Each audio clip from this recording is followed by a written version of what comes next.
So amazingly enough, we're still seeing multiple conflicts arise all around the world. And I should definitely mention the new German power out of Europe. This is the strongest Germany I think I've ever seen, whether that be in Civ 5 or EU4. They just took a ton of development away from the French by that latest peace deal. Yep, a lot. Pretty much all of the really well-developed provinces like Paris and things like that are now under German control. Obviously, the Germans are going to have to core this. I don't think that... Oh, actually, you know what? The Germans had control of Paris.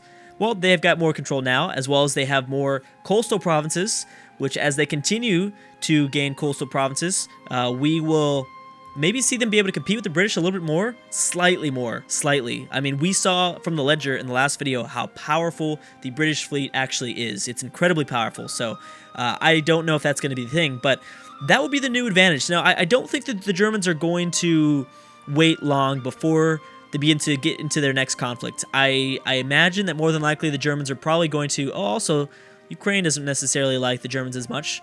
Belarus is kind of okay with them, actually. Moldavia. The Eastern nations are actually okay with Germany, technically. But I don't think the German AI is going to wait long before they jump into the next conflict with either Romania, Bulgaria, Macedonia, Yugoslavia, one of these small nations again, and they'll probably continue to eat away down in the Balkan states. Maybe even attacking Turkey at some point, which would be interesting. That's when we'll see some interesting things between the German AI and the British AI. Let's not forget that the British are still really powerful. The British as a force, though, and as an AI, are just having trouble on where they want to expand their borders. This is their opportunity to do so, though. The British really only have to face a force of... I mean, they have to worry about the Chinese, which the Germans and the Chinese are still allied, technically, but I cannot see them keeping up this ally. Oh, this alliance. The Germans are not allied to Brazil, by the way. There's no way. This is way too powerful. All of these nations are great powers in the world. They're eventually going to get some great power penalties, and they're going to have to rival each other at some point. There's no way that they can't. I'm surprised that they haven't rivaled each other already. But the British have like no friends, no real strong friends. Russia weak, France is weak, and they're allied to Portugal, which what is Portugal doing at this point in the campaign? I have no idea.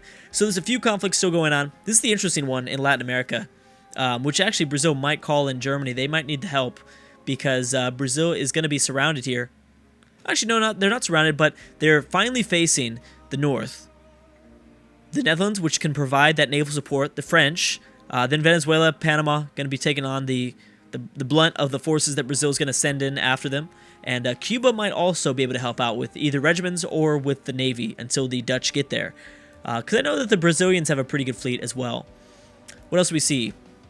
Okay, so Georgia's continuing to attack. Russia's going to lose their war with Scandinavia. They might even lose quite a bit of land. And the Soviets are also trying to attack the Caucasus Mountains. So there could be, possibly, a very big shift here in this region. So a lot of people at war with each other. So I think it's definitely possible that this whole region is going to look completely different by the end of this campaign. Or I'm sorry, by the end of this video. Not even by the end of the campaign. China, who are they at war with? Oh, that's right. The Chinese are supporting their ally, the Soviets. So they're going to attack Russian lands, which actually they might even be able to benefit because they might try to take some things away. I'm actually going to slow this down for a second because it looks like the mod is starting to lag a little bit. Yeah, so obviously the Chinese have tons of forces, so they'll be able to go after Russia and Central Asia quite easily. But actually, you know what? I think we need to focus on Latin America because that is the very interesting war that's happening. Okay, so what's happening with Panama? Now, Panama's not as strong as I think I thought they were. Who is this? We've got Cuba moving through the Panama Canal. That is actually going to be pretty big for this alliance because they'll be able to move back and forth. The British aren't involved in this, are they? No, they're over here, though. Or I saw a colonial ship over here. Yeah, you know, the Brazilian fleet. Oh, there they are. I was going to say, they're not very powerful, are they? But no, they're okay. I imagine the Netherlands should be coming soon. And actually, we have Venezuela and Panama going after Brazilian provinces. So I want to look at forts here. They both have a pretty good fort system to kind of keep each other out for a little bit. Brazil, not so much. Venezuela is going to be tough to take, though. Lots of forts here. especially Panama though, because obviously you're landlocked pretty much, unless you have some sort of naval dominance. But I don't think Brazil will have that, especially if the Dutch come from the Pacific. I don't know. I mean, what else are the Dutch doing with their fleet? So I imagine they might be coming over here. Is this that's Chile? Okay. Did Chile control this island out here modern day too? Do they control this island all the way out here? I can't imagine it belonging to anybody else. We can check on cores. This is technically Chile. I don't know. That's interesting. I kind of want to look into that. This is Chile too, right? That doesn't look like Chile. Ecuador. Okay. I also should check if Ecuador owns that island as well. Still, September 2006, and we see the Venezuelans doing okay job actually at this point. The Brazilians seem to be maybe still raising up the army. They've got an 80 stack now coming with a 3-star general, so that is when the conflicts will really start to begin. Did anybody peace out just yet? There's a new war though. No one peaced out against Russia, and again they're at war with Britain. Oh my gosh. What is happening? So Germany did not wait long. Do they even have a border with Russia? They must. They do. The Belarus territory offered them some more land. Remember, Scandinavia is still at war. Scandinavia and Latvia are still at war with Russia, so I'm thinking actually Scandinavia should gain a lot of land if they occupy this stuff fast enough. They've got to occupy this stuff, though. That is one thing. So if they can occupy it... Wait a second, they did peace out, did they? Yeah, I thought I saw some font changes, but I guess not. How long has Iraq been? Has Iraq been there for... When did they get their independence? No, they've been there. I'm smoking crack. That's crack. I'm sorry, that is crack. Holy crap. There we go. Start off the day just nice with a nice crack moment. Smoking too much crack. Completely forgot that Iraq was there. From the very beginning of this campaign, too. The borders just looked strange to me. I don't know. Okay, so Venezuela, Panama. Panama pushing Brazil back, I should say. It's pretty much... That was that just Panama? That was. Just Panama themselves. Wait, who is this? Brazil's definitely not winning the whole naval game, because I see a lot of blockades occurring here. Cuba and Venezuela. Venezuela is not even... I'm sorry, the Dutch, I was going to say, really not contributing much to this war. They don't even care. I mean, I guess they're just acting as a distraction. What is this? France, even sending over some forces. France still has a pretty strong navy, interestingly enough, even though they lost so much. Is Mexico still guaranteed by the U.S.? Yes, they are. And is there still that strange war? Oh, wait a second. I didn't realize that the U.S. Decided to help Germany out. The Chinese did not, though. Okay, so there should be some interesting peace deals. Still, we're at 5 conflicts going on throughout the world. I'm actually going to up the speed, and if we crash, then we crash. But I do want to see if maybe my my computer stops any sort of crashing. I know that previously with my old computer, we'd crash all the time with EU4 extended timeline mods. But there's definitely lagging going on, and that's usually how I could tell on my previous computer why I knew there was going to be a crash. But with the new computer, it's been lagging, but I don't think it's crashed. I don't know. I have seen crashes, but I'm not sure if it's been from the extended timeline. I've seen crashes actually in Civ 5, which is very weird because I never used to crash on my old computer in Civ 5, but maybe it's because I upped the graphics. That's probably why, actually. Okay, anyways, one conflict's over, and I believe it's the Georgia conflict. Thailand back at war, this time with Laos and Khmer. Is that an Indian kingdom? I think, possibly. Okay, so Georgia did peace out. Brazil's at -2 war score, so their war's not going so well. Germany technically losing this war at the moment. Soviets have yet to peace out. The Soviets peaced out somebody, but it wasn't... I'm not sure who it was. Yeah, so Georgia, boom. They took a bunch of land here, which they needed to. They definitely needed to. Holy crap. Yeah, Scandinavia didn't hold anything back. They ate tons of Russian lands. Germany's actually going to get screwed because they, I guess they could attack this part of Russia. But even the Soviets are starting to eat up Russia. The Soviets are starting to eat Russian territory too. So this could be... I don't know. I don't know what's going to happen. But there's going to be this huge vacuum of power here in obviously Central Asia. Without the Soviets being that powerful, and obviously with the collapse of Russia, obviously Russian Eastern Siberia is almost guaranteed to go to the Soviets, but the other stuff not so much. China could take this stuff away, even though actually it's probably less likely now, because China's going to be in a truce for a little bit with the Russians, and maybe Soviets will swoop in on this right now.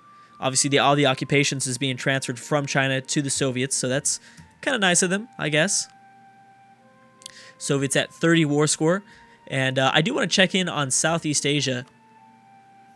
I'd love to see more things happen in Southeast Asia, because if we see a power come out of this region, I'd like to see the Dutch actually involve in a major war. Keep in mind that because the French are supporting their allies here in Latin America, that's part of the reason why these French colonies are not going to uprise just yet. But I'm thinking as soon as this war is up, yep, we're going to see multiple countries arise. Notice also nobody is... oh, wait a second. Supported by Spain and the Saudis. We're seeing Mali, French Mali is being supported by Spain and the Saudis. That's interesting. Spain and the Saudis. Nobody for French Equatorial Africa or French West Africa. What about the Ivory Coast? Ivory Coast only had 29 war or liberty desire. Okay, so that's the same. They just look different. Like, is this USA? This was, I think, part of where the USA formerly was. Victorian era. I think I remember that because of our Victorian era playthrough in this EU4 extended timeline. AI only, so that's kind of cool. So that would be very interesting to see if Spain decides to help out, especially if Spain takes up some of this land. Who's Spain allied to?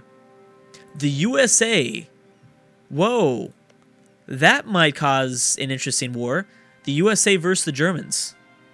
I mean, man, I gotta say I'm disappointed in the USA staying allied to Germany, only because, not necessarily the whole Nazi situation, but just because I would have wanted to see them in a conflict. The USA, I think, would have really been able to help out the British and the French. The French probably wouldn't be destroyed right now, pretty much practically destroyed, if the USA allied to the British forces. The French forces. But that is what happens sometimes. Yeah, Venezuela is winning this. And do they have cores? Yeah, a lot of this stuff is former cores. We actually might see, if Brazil loses enough regiments, which I think is very likely, Argentina might join in and try to go back after some of their own cores. They've got a 50 stack. Actually, they've got almost 100,000 men. Almost. About 86,000. Brazil's looking like they're having a lot of trouble. You can see, regiments popping up all over the country. So they have been losing wars, certainly. And I'm sure they're taking a big hit in their manpower reserves. Yep, Germany is going to get stuck out of this one. I think Scandinavia... I don't think they were expecting Scandinavia to peace out like that. The fact that they peaced out like that means that Germany kind of got screwed, where this is not enough war score. I don't know, maybe they're going to be screwed either way. This stuff didn't really give them that much war score at all. They even got up towards the northern part of the Black Sea with Russian territory. Soviets are about to peace out. They're going after their war goal here. Is Georgia allied to anybody? Oh, they are. Oh, they're allied to the Soviets. That's interesting. Yeah, that is very interesting. How's Thailand doing? Thailand with 31 war score, so they're doing okay against Laos. I'm actually surprised to see Laos do so well, though. Laos has been defending themselves pretty good. June 16th, 2007. Looks like I'm going to have to pause it. There we go. Yeah, June 16th, 2007. Vietnam not allied to anybody. See, this region could do well against Thailand if... Oh, who are they guaranteed by? That's why Thailand is so strong. Because they're being guaranteed by China. Lots of guarantees. I've been noticing that the AI has been, I think, using that mechanic a bit more. A bit more than what we're used to. Afghanistan not allied to anybody, but they're guaranteed by China. So China's guaranteeing many nations. Oh, Afghanistan, Nepal, Mewat, Bolton. Oh, they're keeping the British from accumulating more power in the subcontinent of India. That's a really smart move by the AI, guaranteeing some of these countries' independence. Because the British know they can't go to war with the Chinese. There's no way. Brazil's at 0 war score, so maybe things are changing in Latin America. Not too much. Venezuela and Panama seem like they still have a pretty significant advantage. But I think maybe the forces that Brazil sort of just bought, whether they're mercenaries or whether they were just, out of the manpower, I think that's really kind of maybe shifting the tide a little bit. They got to push this 79 stack out, though, to really get an advantage. This is actually starting to shift back towards Brazil's favor. But if they don't do it quick enough, I mean, they're gonna be getting a lot of war exhaustion. Mongolia is going to war against the former Japanese alliance member. Actually, who is Japan now allied to? Did they lose all the alliances? Yes, they did. Oh no, they're allied to the British. That's kind of interesting. Oh my gosh, that's actually going to make this really weird. If the Chinese decide to go to war with the British directly, which I don't think. I think, actually, you know what I think is going to happen? The British are going to be forced to annul their alliance with Russia. Obviously, that's going to force the British into a corner. They're going to be kind of screwed for allies. But if the Chinese were to attack the British directly, they'd be facing a pretty big threat from the Japanese now in the east. Which is going to make that thing obviously very entertaining. And as soon as, I promise you, these alliances are going to break down. Brazil, USA, Italy, and China, there's no way Germany keeps these alliances. That is way too strong of friends. They're going to start to rival each other. I think it might be I think it might be Germany and China that rival each other. Eventually, Brazil and the USA will rival each other. And the world will be down to a few superpowers. I kind of don't give Britain enough credit. I don't give them enough credit because they're kind of like the USA at this point. They're kind of stagnant, where I don't really see a good opportunity for the British to gain more land. They're really kind of stuck in the corner right now. They took over Iran, which is great. They vassalized and then annexed that country. I guess they could go after Oman or maybe Iraq. Actually, the Saudis would be also a very smart choice for the British to attack. But the British are so busy with global politics lately. They're defending their allies and trying to keep France alive. That obviously didn't go so well. Now they're trying to keep their buddies Russia alive. Is Canada involved in this war? Because somebody's going after this. Oh, that's probably Germany. Is it Germany? No, the USA is going after Newfoundland. Newfoundland at 13.2. So none of the British colonies, I don't think, if we continue this campaign for even past 2016, I don't think they will uprise against the crown. I doubt it. Of course, Italy's about to lose this land. What else is new? Anyways, guys, I'm going to stop right there. Thanks so much for watching, and I will see you guys next time.